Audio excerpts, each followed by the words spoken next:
დავიწყეთ კითხვები. დავიწყეთ კითხვები. პირველი მადლობა დიდი, მადლობა მაგითხვისთვის.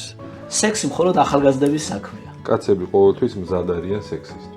უკეთესი არის ამ ლოგიკიდან გამომდინარე, რა თქმა უნდა, ხო, მაღაზიას დამამონათებენ. ქალი ჩვენს რეალობაში 99%-ით პირიქით არის. პირიქით არის კი. ჩვენ ეგარ გამოგვია, მაგრამ ვისაც გამოვა, აგერ მოისმინოს და დაითვალისწინოს. ზოგადად რა დონეზეა? არავის არ ვაყენებ შეურაცხყოფას, არავის საერთოდ ჩემგან შორს არის ეს არაკორექტულობა, იცის ეს ყველა მის მიცნობს ვისაც გაუგონია ჩემზე, მაგრამ ამის ამოჭრა მოგვიწევს. რამდენად შესაძლებელია წყვილმა ისწავლოს ჰარმონიული სექსუალური ცხოვრება? შვილებთან საუბარი სექსუალურ ცხოვრებაზე. რა ასაკიდან ჯობია, როგორც სპეციალისტი რას ვეთქვი, ღირს თუ არა ზოგადად საერთოდ შვილებს ამ თემაზე. სქესობრივი განათლების საკითხზე არის საზოგადოების ნაწილი, რომელიც კატეგორიული წინააღმდეგია ნებისმიერი ფორმით სქესობრივი განათლებისა და არის მეორე, რომელიც უბრალოდ თავის უფლებებს იბრძვის და მიაჩნია, რომ ეს უნდა იყოს რა.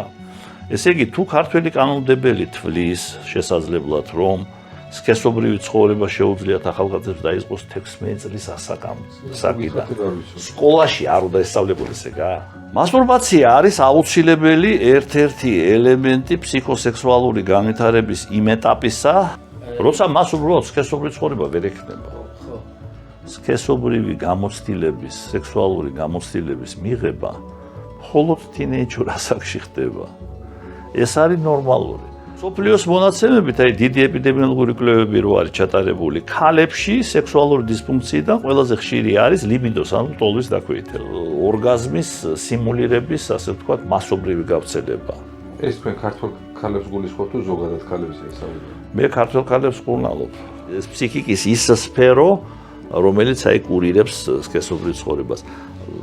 ნებისმიერი ტრავმა, ნებისმიერი სტრესი უნდა ახდეს თავის გავლენას აქადან. ამაში ბავშვობის ტრავმა ჩადის? კი ბატონო, კი. აი მაგ შემთხვევაში კი.